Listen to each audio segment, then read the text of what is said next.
Deus vai te levar a você ver as coisas de uma maneira diferente. Nós estamos entrando em dias proféticos. Domingo passado começamos a campanha Acendendo Jerusalém. Acender Jerusalém é estar dentro de um mover profético de Deus.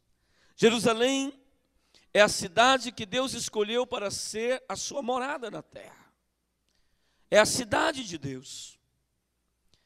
A cidade do Senhor não é Brasília, não é Goiânia, não é Paris, não é Londres, não é Chicago, não é Nova York. Muito bonito Nova York, mas não é. Não é a cidade, a morada do grande rei. A morada do grande rei é Jerusalém. Aonde tem promessa, aonde tem vida. E eu quero te dizer que aonde Deus está, a promessa se cumpre. Aonde Deus se move, a promessa se estabelece. Por mais, preste atenção, por mais que muitas vezes você padeça, você venha a desfalecer, mas eu quero te dizer uma coisa, eu quero falar com você hoje sobre um seguinte título: Deus sempre recomeça de novo. Fala comigo assim, diz: Deus sempre. Fala para o teu irmão assim: Deus sempre recomeça de novo. Líderes, Deus sempre recomeça de novo. Deus, Ele não para, Ele não desiste. Jerusalém, ela foi destruída algumas vezes, foi saqueada. Suas mulheres teve seus ventres abertos, as grávidas, os filhos caindo, morrendo. Antes do tempo, mas Jerusalém está lá. Quem vai comigo agora, dia 7 do mês que vem, vai ver Jerusalém lá. Lá está ela. Lá estão os muros. Lá está Jerusalém, lá está o céu de Jerusalém. Lá está o Monte Sião, lá está Moriá. Lá está o Monte Olival. Jesus, ele disse assim: eu vou subir e vou para o Pai, mas eu vou voltar aqui. E quando eu pisar aqui nesse monte, ele vai se fazer um monte só. Aonde que vai virar um monte só? Jerusalém, o Monte das Oliveiras. Eu quero te dizer algo nessa noite, queridos. Nós estamos em um mês profético, o mês de acender Jerusalém, o mês de entrar em um mover estratégico de Deus, o mês de adentrar a níveis sobrenaturais. Muitos me dizem assim: mas apóstolo, por que subir Jerusalém todo ano? Eu subo primeiro porque Deus me chamou. Deus me chamou em 2003. Em 2003 eu estava no meu quarto, no meu devocional de manhã, antes de tomar café com minha esposa, no meu devocional, o Senhor me disse assim: daqui a 15 dias eu quero encontrar contigo em cima do Monte Sinai. Então, quando eu disse isso para minha esposa, parecia muito loucura naquele dia. Primeiro, eu tinha entregado meu salário pastoral. Eu não tinha sustento ministerial. Segundo, eu não tinha uma empresa. Terceiro, tinha muito pouco dinheiro. E agora, você pegar um dinheiro e investir em uma viagem. Quando eu disse para minha esposa disse para mim: meu amor, se Deus te chamou, então você tem que ir. Você tem que ir. E então eu coloquei uma prova. Eu fiz como Gideão, disse: eu quero uma prova do Senhor. Até o almoço o Senhor vai me dar um sinal muito claro. Mas eu só digo ao Senhor que eu não vou fiado, eu tenho que ir à vista. E eu não tinha dinheiro em espécie, eu tinha em automóveis, eu tinha em outras coisas, mas não tinha em espécie. E uma viagem naquela época era muito cara, era quase 16 mil reais. E eu vou te falar mais ainda. Era 40% do que eu tinha para tratar da minha família. E Deus falou comigo: suba que eu quero te encontrar. Eu quero te dizer, amado, com 15 dias eu estava em cima do Sinai, só eu daqui do ministério, fui sozinho, fui com caravana estranha, conhecia ninguém, subi, de repente eu estava em cima do Monte Sinai. E quando eu ia descer, um homem de Deus falou comigo. Eu pensei que era o último que estava lá e o sol já estava começando a esquentar, então eu vi que eu tinha que descer rápido, que todos já tinham descido. E eu estava ali sozinho no meio daqueles penhascos. Mas um homem de Deus também estava lá, eu não tinha visto, estava para trás, o líder daquela caravana. Então, quando eu coloquei os meus pés no primeiro degrau para descer o Sinai, aquele homem colocou a mão no meu ombro e disse assim: Luiz, Deus está te chamando para você trazer um exército de discípulos em Jerusalém. E eu pensava que Deus falaria comigo de formas extraordinárias. Eu me lembro como hoje, quando o avião começou a subir em Tel Aviv, começou a decolar e começou a fazer a curva assim em cima do Mediterrâneo, em Tel Aviv. Que ele decola do aeroporto Ben Gurion e começa a subir. Quando o avião faz assim, eu vejo isso como hoje, o mar ficou bem debaixo de mim. Eu abro a minha Bíblia para fazer minha leitura devocional. Quando eu abro a minha Bíblia, está lá: eu não preciso falar mais contigo, eu já falei. Eu quero te dizer, querido, a gente precisa entender uma coisa: Deus, Ele nunca para. Deus, Ele nunca desiste.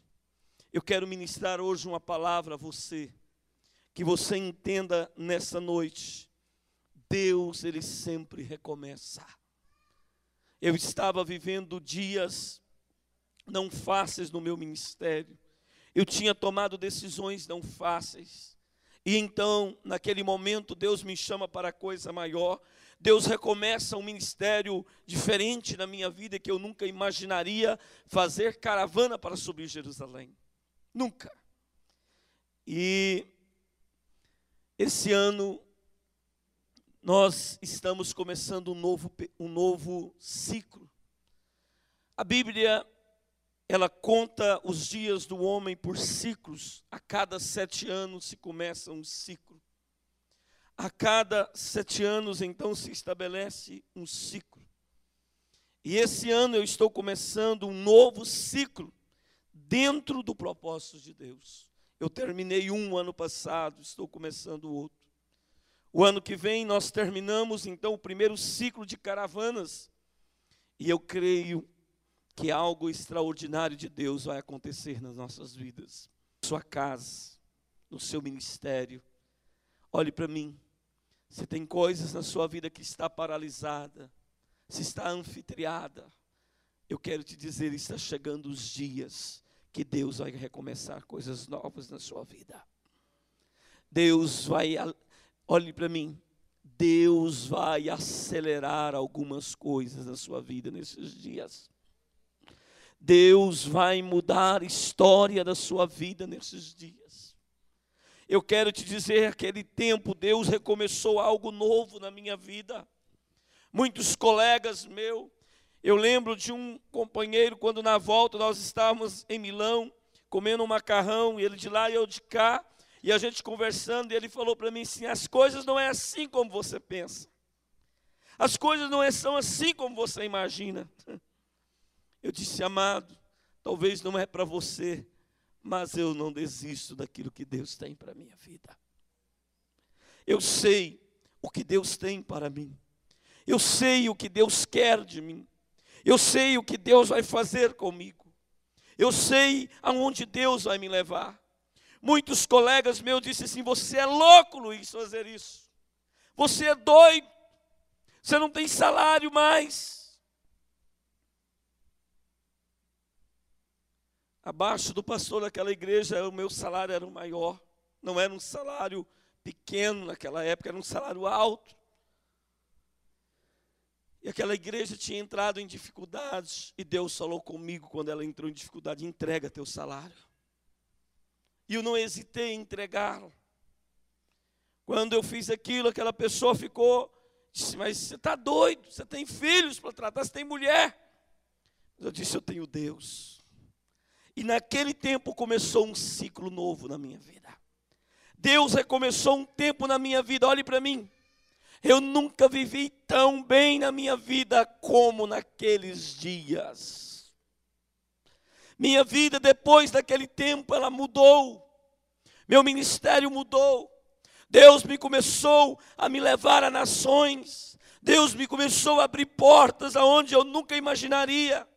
Deus abriu essa porta aqui, essa igreja. Deus me colocou aqui. Deus me plantou aqui. Resultado de uma entrega, resultado de um recomeço. Eu quero te dizer uma coisa: eu não sei o que terminou na sua vida, eu não sei o que parou na sua vida, na sua casa, no seu casamento, no seu trabalho, na sua empresa. Eu não sei o que está parado, mas eu quero te dizer: existe um Deus que Ele sempre recomeça nas nossas vidas. Existe um Deus que aponta para dias maiores e para dias melhores, para dias extraordinários, aonde o homem não imagina, aonde a mulher muitas vezes nem sente, mas Deus tem para aqueles que acreditam nele. No livro de 1 Samuel, capítulo 16, fala sobre a unção de Davi.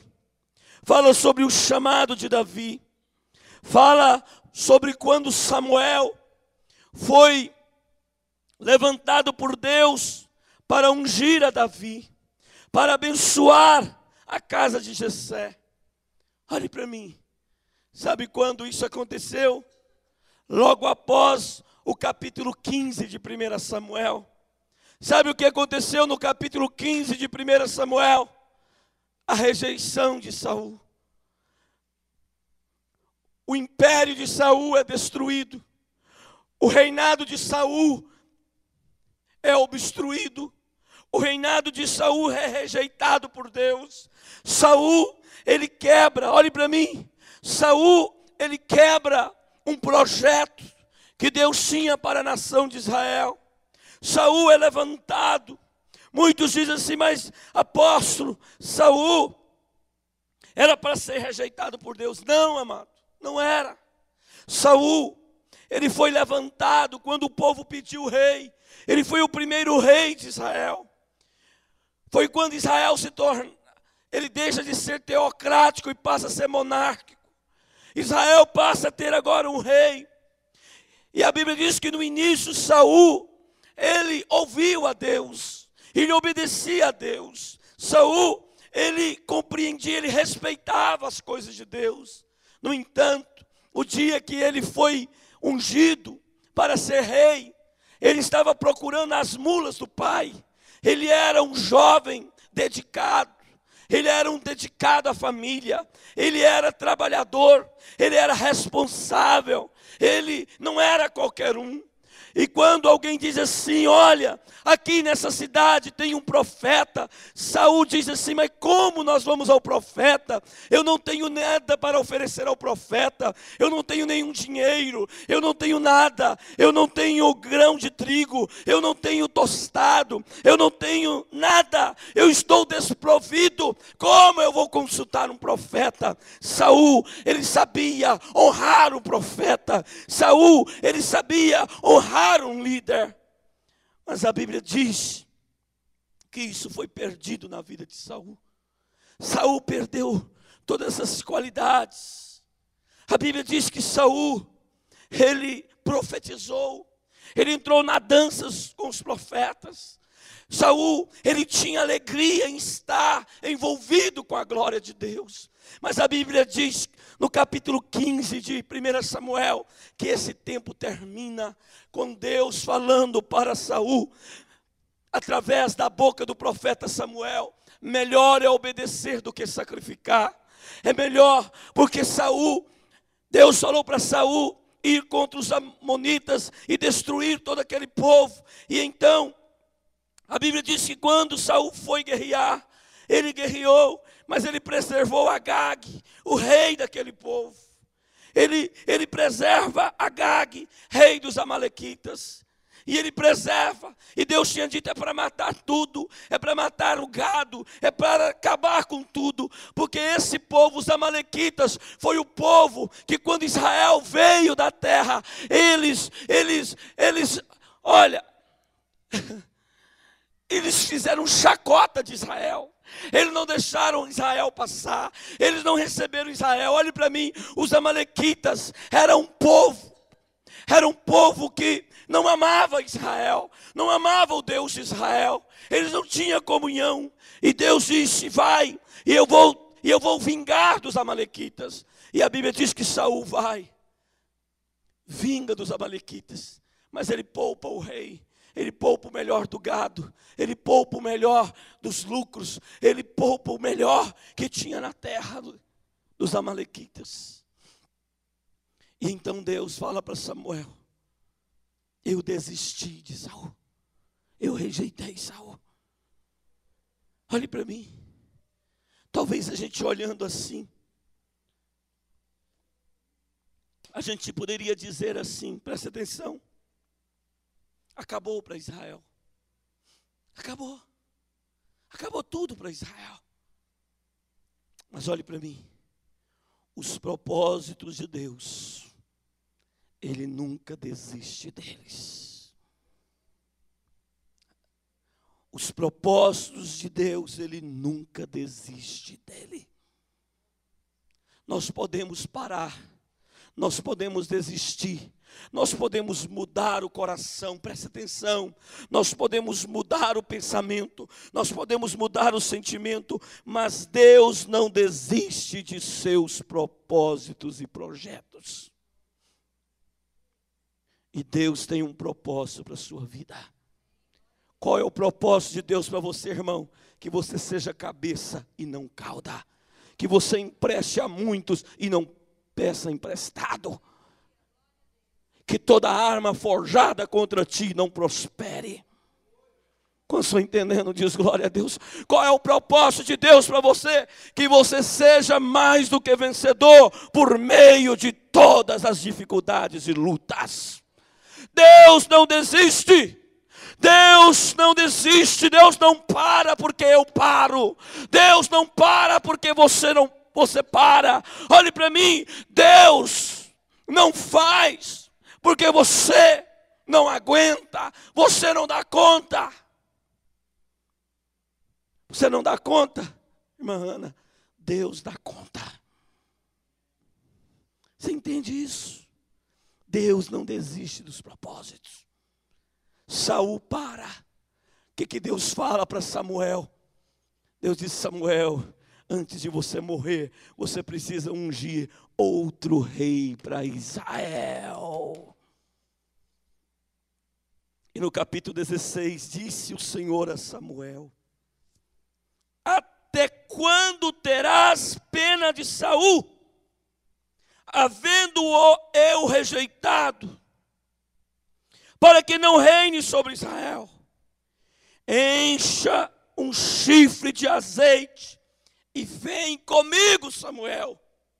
Enviar-te-ei a Jessé, o belemita, porque dentre os seus filhos me improvide um rei. Oh, xaramanacaya. Olhe para mim, Saul tinha desistido, Saul tinha parado, mas Deus diz para o profeta: pega um chifre de carneiro e vem comigo à casa de Jessé, o belemita. eu tenho uma nação, eles pediram um rei, e eu lhe darei outro rei. Quantos entendem isso? Diz glória a Deus. Ele diz, pega o chifre, Samuel, e vem. Pega o azeite. Muitos poderiam dizer assim, olhe para mim, vem comigo hoje, e entenda o que Deus quer falar contigo agora. Muitos param, muitos olham e dizem, não tem mais jeito. Muitos desistem, muitos entregam os pontos, muitos dizem, agora o que eu faço? Deus, Ele está pronto para recomeçar de novo. Quando estou entendendo, diz glória a Deus. Quando estou entendendo, diz glória a Deus.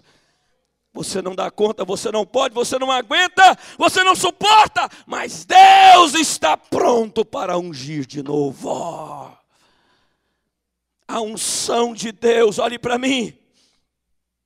A unção de Deus deu para Israel o primeiro rei. A unção de Deus ungiu um que era rejeitado. O povo não queria Saul quando disse que era Saul. O povo não aceitou, irmão José Rodrigues, muito bem a história de Saul. Ele disse, mas esse cara, não é. Ele não é príncipe, ele não é cabeça de família. Ele não é príncipe das tribos. Ele é filho de Quis, quem é ele? Mas a unção fez Saul vencer o primeiro exército dos filisteus, e todo Israel ajuntou com Saul. E muitos poderiam dizer, e agora Saul foi rejeitado por Deus. Deus disse para Samuel, pega o chifre de novo, porque eu tenho outro para levantar. Se Saul não quer, a minha unção vai levantar um menino agora. Eu quero te dizer uma coisa. A visão de Deus é uma visão de recomeço.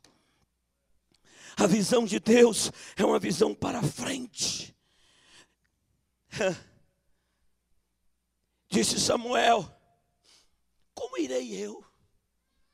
Como, Deus? Pois Saul saberá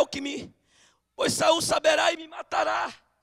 Então disse o Senhor, toma contigo um novilho e diz, vim para sacrificar ao Senhor. Convidarás a Jessé para o sacrifício, e eu te mostrarei o que hás de fazer, e ungir-me-ás a quem eu te designar.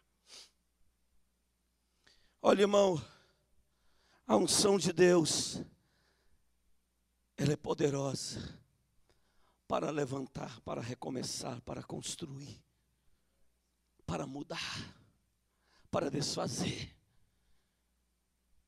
E a Bíblia conta a história, para não ficar muito tempo aqui. Deixa eu dar uma pulada, que eu quero ir lá para o final do texto. Olhe para mim. A Bíblia diz que quando Samuel chegou na casa de Jessé, e ele fala com Jessé, e ele diz, eu quero ungir um dos teus filhos, porque Deus escolheu um dos teus filhos e ele vai ser rei de Israel. Ele vai ser rei de Israel.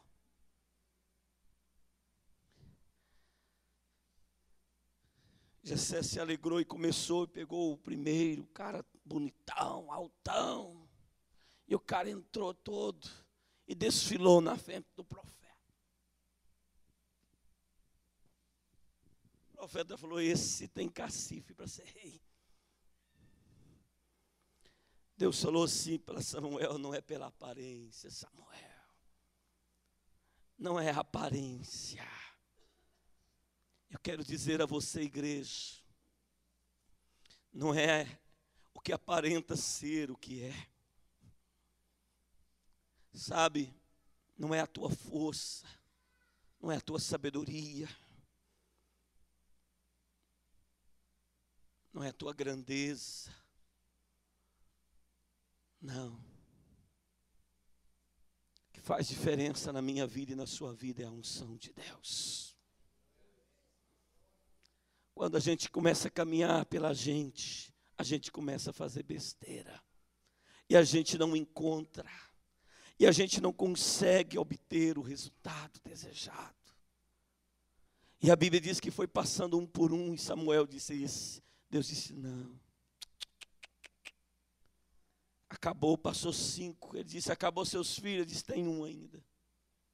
Tem um rapazinho ainda. Ele disse, aonde ele está? Ele disse, ele está cuidando de ovelha. Ele cuida de ovelha. Ele é mais frágil, ele ainda é mais novo. Então ele não está pronto para a guerra. Olhe para mim. Ele não é de guerra. Ele não está pronto para a guerra. Ele não é qualificado para ser um guerreiro ainda. Ele não está na hora. Olhe para mim. Ele não está. Ele ainda não tem habilidade. Ele ainda não tem força. Ele ainda não é expert em guerra. Ele ainda não é estratégico. Ele não tem as estratagemas da guerra. Como ele será um rei? Deus fala com Samuel, manda chamar esse rapaz. Manda chamar o menino que está lá. E vem o rapazinho. Rapazinho simples. O mais, vamos dizer assim, deixado de lado da família. Porque ele ainda não era qualificado. Não é porque ele não era bonito, não era porque ele não era inteligente. Não, porque ainda não era tempo dele, o pai pensava. Ele ainda não tem a força que ele... Quando o menino chega, Deus fala com Samuel, é esse. Derrama óleo na cabeça dele. É esse que eu vou levantar. É esse que o meu espírito vai entrar dentro dele. Eu quero te dizer, querido, não precisa ser o seu tempo. Não precisa você ter força. Não precisa você ser muito equipado. Não precisa você ter muita capacidade. Mas se a unção de Deus cair sobre a sua cabeça,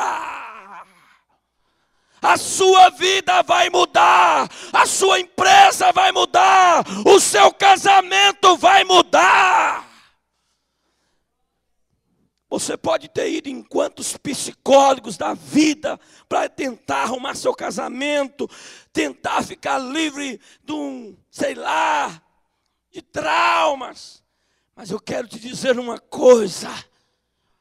O dia que a unção cair sobre a sua cabeça,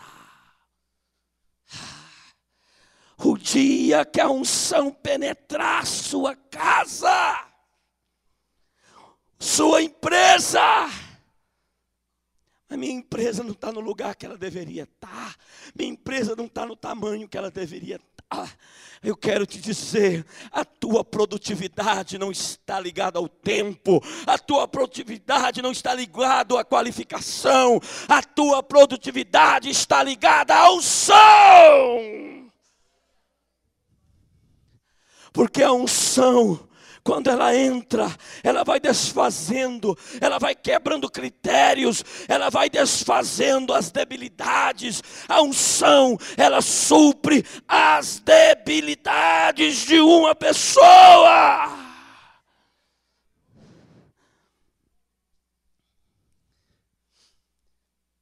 Verso 13 diz que então Samuel ungiu a Davi. E diz que o Espírito do Senhor, verso 13, na parte B, o Espírito do Senhor se apossou de Davi. Então Samuel se levantou e foi para Ramá. Verso 33,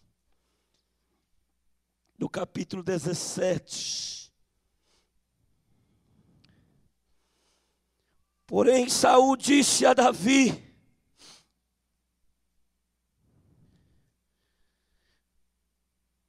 contra os filisteus não poderás ir para pelejar com ele, pois tu és ainda moço e ele é guerreiro.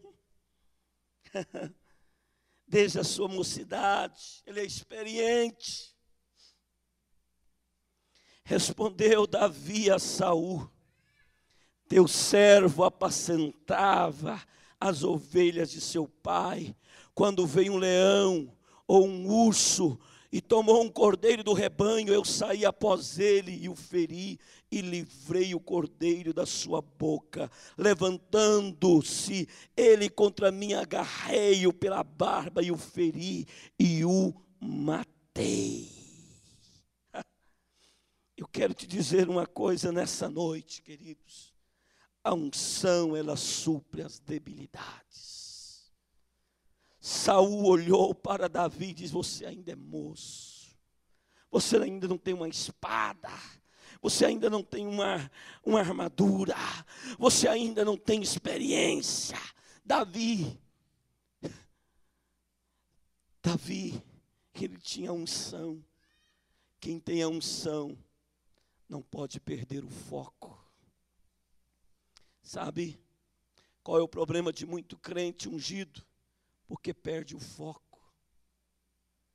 Ontem nós tivemos uma experiência forte com eu mais o Eliezer.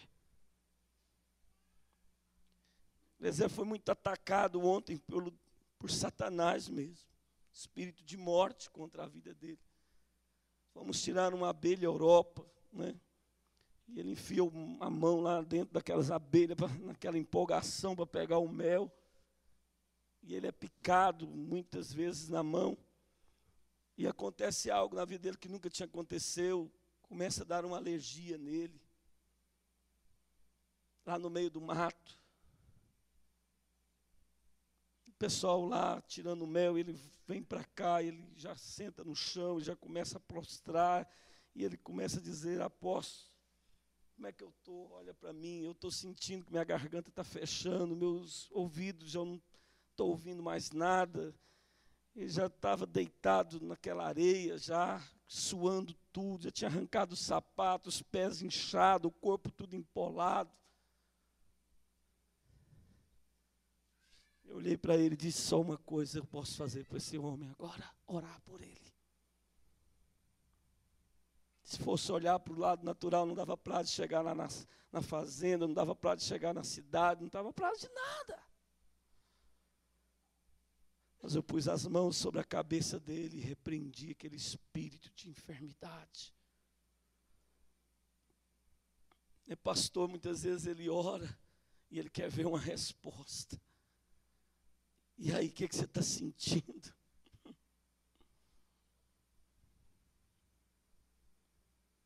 Não é fácil, não. Só eu sei o que eu passei com ele. Mas a unção de Deus estava ali. Quando eu terminei de orar, que eu tirei a mão dos ouvidos, ele disse: parece que eu estou sentindo meus ouvidos. Começou a abrir, apóstolo.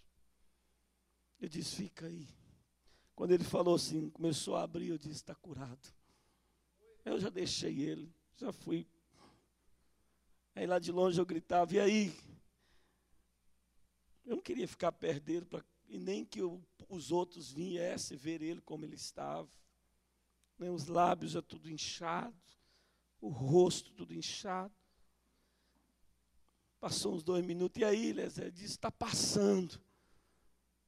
5 minutos, ele diz: já estou melhor.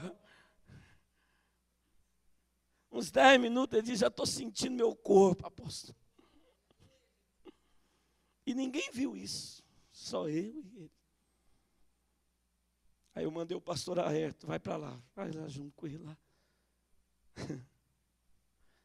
A unção, olhe para mim, a unção supre as nossas debilidades. Olhe para mim. Nós estávamos ali debilitados. Estava no meio do mato, longe de casa.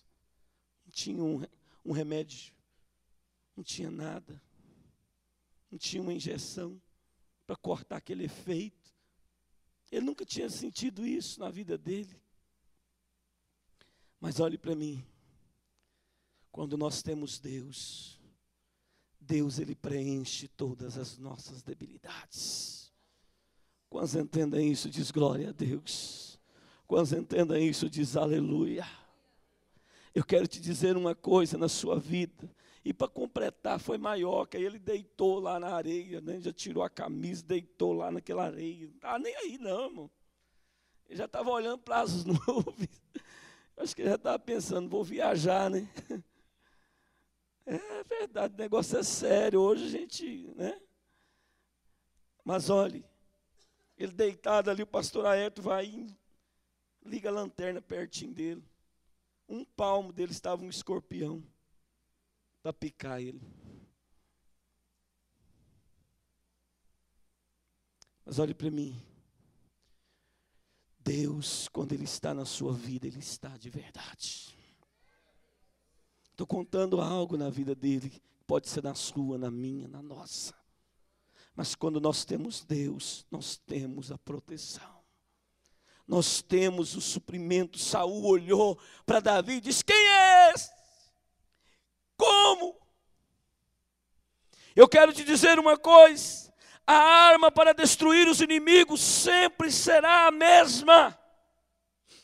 Você não precisa temer inimigo algum. Você precisa manter o foco de Deus na sua vida.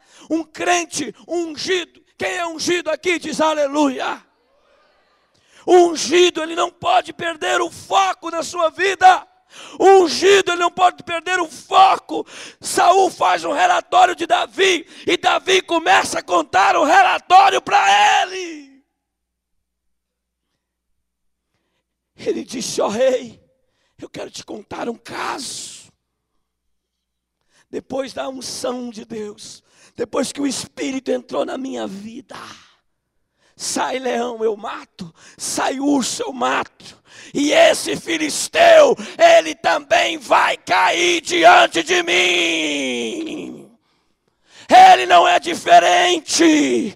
Eu quero te dizer, não precisa preocupar, não precisa ficar desesperado, não precisa ficar aflito, porque Deus é um Deus que recomeça. Olhe para mim, Deus não deixa a peteca cair. Deus não permite a sua história terminar antes da hora. Se alguém não quer, Deus levanta. Se alguma coisa parou, Deus recomeça. Talvez você não dê conta, mas a unção de Deus na sua vida dá. Apóstolo, eu não dou conta de voltar para o altar. Eu não dou conta de ser santo. Eu não dou conta de mais de pregar. Olhe, você não dá, mas Deus dá. Quem está entendendo diz glória a Deus. Você não pode perder o foco.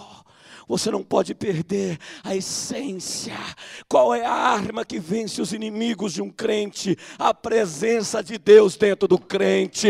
A unção de Deus na vida do crente. A unção de Deus na sua vida. Não tem inimigo, não tem barreira, não tem situação que não será vencida.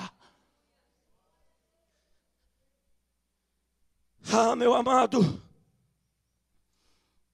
entenda isso. Davi disse assim: esse cara, esse incircunciso, esse filisteu que você está temendo eles, que você está tremendo diante dele, esse cara é incircunciso, esse cara é inimigo. O que Davi queria dizer? Ele é incircunciso. Ele não tem a unção que eu tenho. Ele não tem o Deus que nós temos. Ele é incircunciso. Olhe para mim. Pode ser um furacão que estiver vindo contra ti. Ele é incircunciso. Ele não vem do céu. Ele não vem da mão de Deus. Ele não vem da glória de Deus. Pode ser a maior desgraça que vier, a maior miséria que vier. Ela não é santa. O santo é o que habita dentro de você. Quando entendem isso, diz glória a Deus. Pode vir a crise que vier contra você, pode se levantar a situação que levantar dentro da tua casa, é incircuncisa. Você entende isso? Davi diz: é incircunciso, é como leão, é como urso, é inimigo, ele vai cair. Apóstolo, eu quero te dizer uma coisa hoje. Essa noite Deus está te dizendo: eu sou Deus que não deixo a história terminar. Eu sou Deus que sempre recomeço.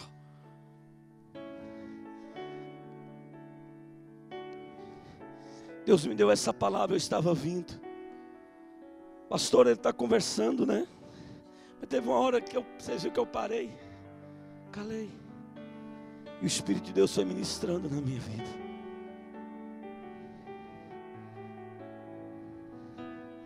Foi trazendo a mensagem da noite. Eu estava pensando em pregar em outra coisa muito diferente hoje. Mas eu sou assim, na hora que Deus fala eu paro. E eu começo a absorver tudo de Deus. E eu deixo o Espírito falar comigo. Deus está falando com essa igreja hoje. É tempo de manter o foco. É tempo. Preste atenção. Eu até falei uma frase dentro do carro para o Lezer, mas para a Raquel. Só uma que eu falei da mensagem. Quem mata gigante tem recompensa. Quem mata gigante tem recompensa. Olhe para mim. Se tem gigante na sua vida, se tem grandes crises na sua vida, é porque tem recompensa de Deus para você. Quem está entendendo diz glória a Deus. Tem recompensa de Deus. Davi, quando ele chegou no arraial, ele ouviu Kelly, alguém falando. Quem matar o gigante, o rei vai dar uma das filhas como mulher, vai dar riqueza, e a sua família não vai mais pagar impostos em Israel. Olhe para mim. Quem mata gigante, ele tem recompensa para ele e para a sua família. Quem está entendendo diz glória a Deus. Não é só você que é abençoado, a sua família também é. Então não se pare diante do gigante. Ah, mas o meu marido está assim, minha mulher está assim, mas meu marido é crente, minha mulher é líder, meu filho é líder, olha como é que está. Ah! Não perca o foco. Se é gigante, se é crise, é porque está vindo uma recompensa. Para de olhar a crise e começa a focar a recompensa do que vai acontecer na sua vida. Você e a sua família vai ser engrandecido por Deus. Você e a sua família vai ser alcançado. Deus vai prover. Um dia minha família não queria Deus, mas eu quis. Só eu fiquei, só eu permaneci.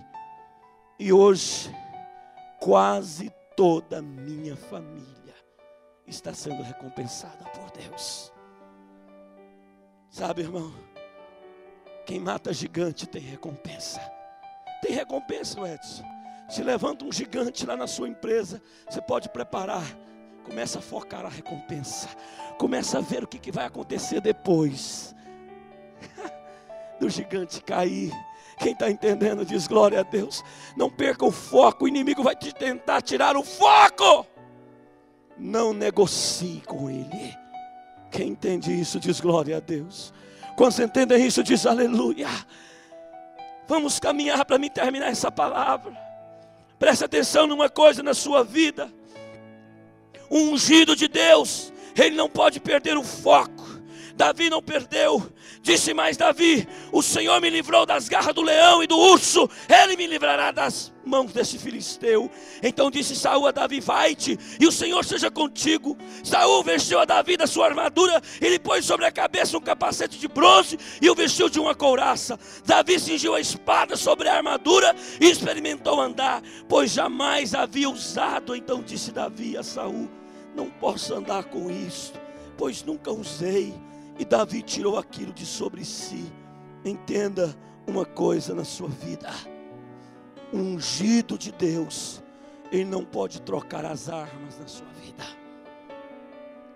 O ungido de Deus, ele não pode trocar as armas. Porque, olha aqui, O que te faz sobressair não é o governo que está no poder, não é o governo que vai entrar. O que te faz sobressair não é a bonança que você está vivendo, ou é a crise que você está passando. O que vai te fazer sobressair, querido, é o poder de Deus dentro da tua vida. Saul tentou colocar Davi armas de guerra. Olhe para mim. Talvez a qualificação, aquele curso vai te qualificar, mas muitas vezes tudo aquilo que você aprende, você faz e não dá certo. Eu não estou te dizendo que você não tem que qualificar, mas eu estou te dizendo que é o poder de Deus sobre a sua qualificação que vai fazer diferença na sua vida. É o poder de Deus. A armadura de Saul não pôde resolver o problema de Davi, porque Davi era espiritual. Olhe para mim, você é espiritual. Sabe, olhe para mim. Tem casamentos acabando dentro de igreja, sabe por quê? Porque tanto o homem como a mulher estão na carne. Olhe para mim. Olha aqui. Preste atenção. Sua luta não é contra carne e sangue, mas é contra capeta, contra demônios. Não brigue com seu marido, não brigue com sua esposa, não brigue com seus filhos. Pare de brigar na carne e começa a brigar no espírito. Começa a guerrear. Quando estou entendendo, diz glória a Deus. Começa a pôr os seus inimigos para correr. Pare de brigar com seus filhos, comece a orar por eles. Comece a pagar preço de jejum e de oração, porque maior é o que está dentro de você do que o que está operando na vida do seu filho. Quando estou entendendo, diz glória a Deus. Entra em guerra, entra em foco, entra no poder de Deus, porque o que te faz sobressair é o poder de Deus manifestado em sua vida. Não iluda com as armas, com as mentalidades, com as provisões deste mundo, porque o que te faz seguro, que te dá segurança, capacitação, que te qualifica é Deus. Suas provisões não são deste mundo, mas do céu. Aconteça o que acontecer, venha o que vier, Deus vai fazer na sua vida, porque Deus é Deus. Quando entendem isso, diz glória a Deus. Apóstolo, mas está parado, está tudo. Vai começar de novo. Vai brotar um fogo dentro de você nesses dias. Vai brotar uma alegria na sua vida. Vai vir de novo oportunidades na sua vida. Deus vai começar a te dar garras de leão. Você vai conseguir caçar a presa certa. Você vai alcançar o estágio necessitado. Querido, nós temos que crer. Nós temos que viver e agir através das mãos do dedo de Deus. Quem precisa escrever a sua história não é os homens, não é seu intelecto, não é o seu físico, mas é o dedo de Deus. Porque o dedo de Deus é capaz de escrever na rocha, aonde ninguém consegue tirar. As tábuas da lei foi escrita na rocha pelo dedo de Deus. Pelo dedo de Deus, pelo dedo de Deus, a sua vida precisa ser escrita, aonde o inimigo não vai conseguir apagar, aonde as crises não vão conseguir te parar, aonde as situações não vão conseguir anular, apagar o escrito de Deus. Como disse Jó, eu quero que escreva em uma rocha que o meu Redentor vive, e por fim ele se levantará por mim. Jó disse: eu só quero uma coisa, Marcos. A terceira declaração de Jó foi essa. A primeira foi: O meu Deus faz coisas grandes e maravilhosas, os seus milagres não têm fim. A segunda foi: mesmo que a árvore esteja cortada, suas raízes secas, mas ao cheiro das águas ela brota. Mas a terceira ele diz: que escreva na penha, na rocha. O que Jó queria dizer, Y? Que Deus escreva por mim. Eu sei que Ele vive e por fim Ele se levantará na minha vida. Você entende isso? O dedo de Deus precisa escrever a tua história. Quando o apóstolo, quando o poder, quando a unção de Deus sobressair na sua vida, quando você não deixar de ser crente, quando você não deixar de acreditar, quando você não desistir, que você tem um Deus muito grande na sua vida. Eu fecho essa palavra te dizendo: Davi, ele tira a armadura, ele tira a lança, ele tira as botas de Saul, ele pega um alforje de pastor, ele vai ao ribeiro, pega 5 pedras e coloca dentro do alforje, e diz, com uma funda ele diz: estou pronto para a guerra. Alguém diz: mas você vai guerrear assim? Davi disse: não, quem vai fazer o gigante cair não é a minha pedra, mas é a mão de Deus. É a mão de Deus. Eu só vou lançar a pedra, mas quem vai dar a força precisa, necessária é Deus. Quem vai dar o ponto eficiente é Deus. Olhe para mim, não vejo o tamanho da mão do gigante, não veja o tamanho dos pés do gigante, não veja a afronta do gigante, mas preste atenção, olhe para a testa, ele vai cair, a testa é grande, você não vai errar. Quantos entendem isso? Diz glória a Deus. Você não vai errar. Você não vai errar em construir com Deus. Você não vai errar em crer em Deus. Você não vai errar em caminhar com Deus. Você não vai errar em ser visitado por Deus. Nós temos que crer. Nós temos que viver. Nós temos que agir através das mãos de Deus, do dedo de Deus.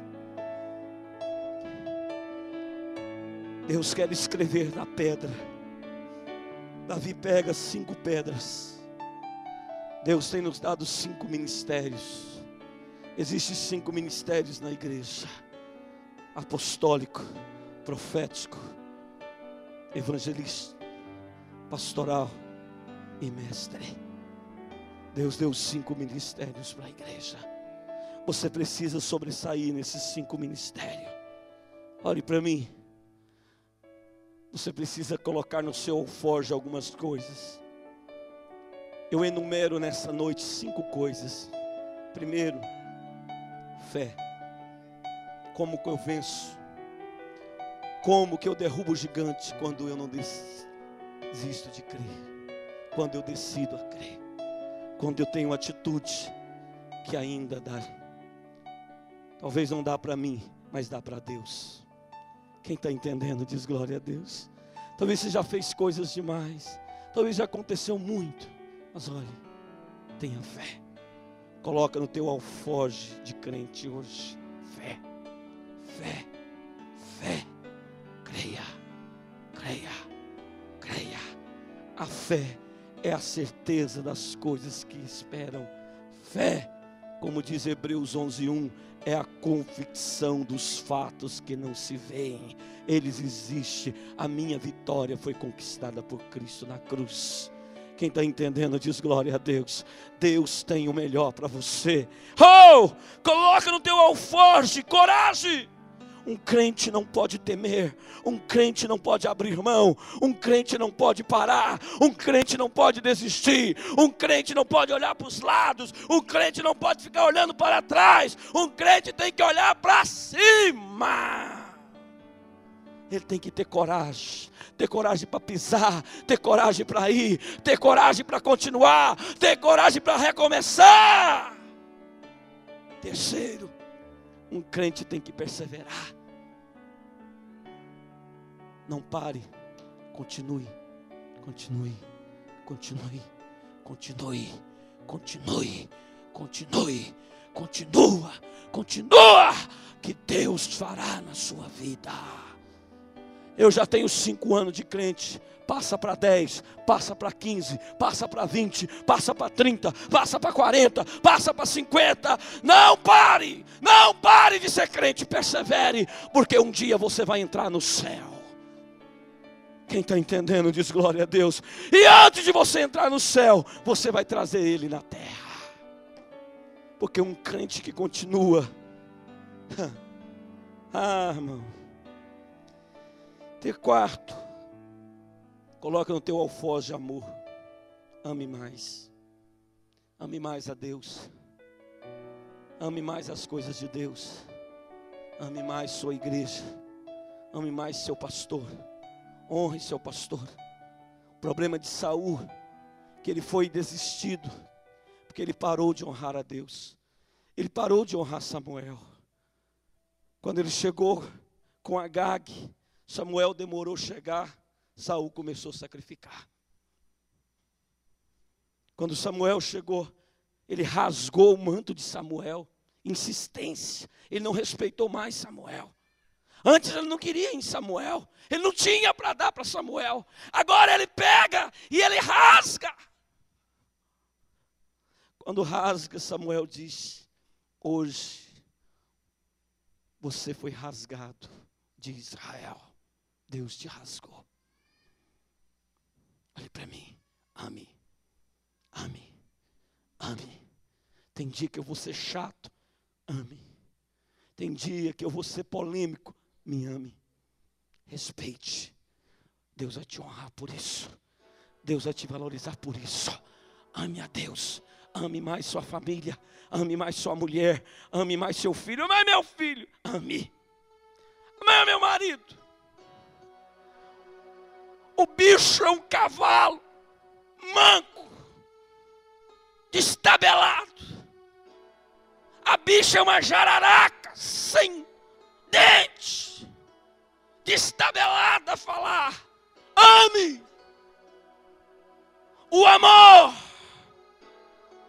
tudo sofre, com amor tudo crê, com amor tudo suporta, com amor se espera, com amor se conquista. Os dons acabam, as línguas cessam, mas o amor atrai a glória de Deus. Quantos entendem isso? Diz aleluia.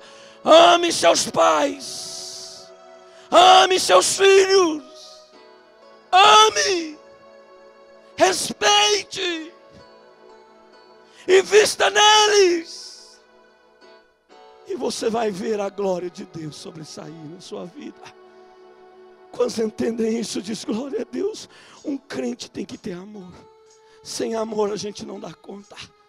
Sem amor a gente não suporta crente. Sem amor a gente não suporta igreja. Sem amor a gente não suporta pastor. E muitas vezes nem Deus. Mas quando eu decido amar, na hora da desgraça, eu consigo ver a grandeza de Deus. Eu consigo sentar e começar a admirar, meu Deus, como o Senhor é lindo. Ainda não aconteceu, mas vai acontecer. Com amor eu consigo sentar no colo de Deus. Com amor eu consigo as mãos de Deus me abraçar. Você entende isso? Quando entendem isso, diz aleluia. Quando eu decido amar, eu atraio a glória de Deus para a minha casa, para a minha vida. Eu consigo permanecer. Xericás, eu fecho essa mensagem te dizendo: um crente, ele tem que ter uma outra pedra no seu alforje. Ele tem que ter fé, ele tem que ter coragem, ele tem que ter perseverança, ele tem que ter amor, Mas ele tem que ter uma quinta coisa. Ele tem que ter grandeza. Sabe qual é o crente que vence? O crente que tem grandeza. É que Provérbios fala, o nobre projeta coisas nobres, e na sua nobreza ele prospera. Olhe para mim, um crente tem que ter o sentimento de grandeza dentro dele. Porque quando ele tem um sentimento de grandeza, ele consegue ver na dificuldade a vitória. Ele consegue ver no fracasso o milagre. Ele consegue ver na luta o triunfo. Ele consegue ver na doença a cura. Ele consegue ver no dia mau o dia melhor que está chegando. Só com a grandeza. Eu não estou dizendo superioridade, estou dizendo grandeza. Quem entende isso diz glória a Deus. Grandeza, você tem que pensar grande. Um crente tem que ver as coisas de uma forma grande, de uma maneira diferente. Os crentes, um cristão ungido, Edson, é aquele que pensa grande, é aquele que olha para os seus restaurantes e começa a ver aquela rede. A dificuldade está aqui, mas você está vendo a rede de restaurante. Você está vendo os clientes chegando. E você anda lá no meio e anda profetizando. E vai sentar tantos aqui, vai sentar tantos ali. E isso vai acontecer aqui. Aquele que pensa grande, Daniel, ele anda na cidade e diz, eu vou colocar aqui a minha empresa aqui. Vai cuidar dessa outra aqui, vai cuidar dali. E você começa a ver, você começa a ver os números. Você começa a ver o resultado. Você começa a ver o milagre. Você tem que tirar a pequenez da sua vida. Você tem que tirar a lamúria da sua vida. Olhe para mim. Tá bom, irmão. Tá ruim. Irmão, eu posso estar lascado. Eu posso estar no pó. Com 1000 capetas em cima de mim. Que eu continuo vendo Deus. Lá embaixo, eu vejo o meu Deus, eu vejo a mão dele quando ela baixar, a cabeçada vai ter que sair, vai ter que abrir ala, vai ter que gritar, vai ter que pular, vai ter que sapatear, mas vai ter que resistir. Isso é pensar grande. Eu preciso ver grande. Eu preciso deixar a grandeza fazer parte da minha vida. Eu preciso sonhar. Quem pode falar assim, eu posso ter enjoado. Eu tenho dito para Deus, sabe por que eu parei de viajar? Não estou aguentando aqueles aviões apertados. Disse, Senhor, então só me coloca na executiva em que eu viajo, para tudo que é lado. Só me muda de classe. Eu já estou começando a ver a executiva na minha frente. Vou pular lá para dentro. Não é porque é maravilhoso, não. Não é porque é luxo, não. Sabe por quê? É porque aí eu vou atravessar o oceano com os pés para cima. Chego lá pronto para pregar. Chego pronto para fazer o que precisar. Quem está entendendo diz glória a Deus. Agora que trem apertadinho lá. Ô Jeová, me ajuda, irmão. Tem gente que fala assim, mas pô, dá para fazer tanta cesta. Ô Judas Iscariote. Judas disse, isso aí dá para fazer cesta demais. Ele não consegue ver a honra do mestre. Ele não consegue pensar grande como Deus é grande. Olhe para mim, Deus é o Deus de Salomão. Deus é o Deus de Davi. Deus é o Deus da sua vida. Quem está entendendo diz glória a Deus. Se quiserdes e me ouvirdes, comereis o melhor fruto dessa terra. Você que trabalha para os outros, está terminando esses dias, porque você vai virar proprietário. Se você pensar grande, a sua vida vai mudar. Você que nunca deu conta de fazer nada, você vai conseguir fazer. Você não é fraco, porque quem habita dentro de você é maior do que todas as coisas. Ele vai te dar vida. Fique de pé em nome de Jesus. Eu já preguei demais. Oh, Xaramanala Suricalanei. Esta noite o Espírito de Deus vai te tocar. A laba cheia do Espírito, a glória do Espírito vai te tocar.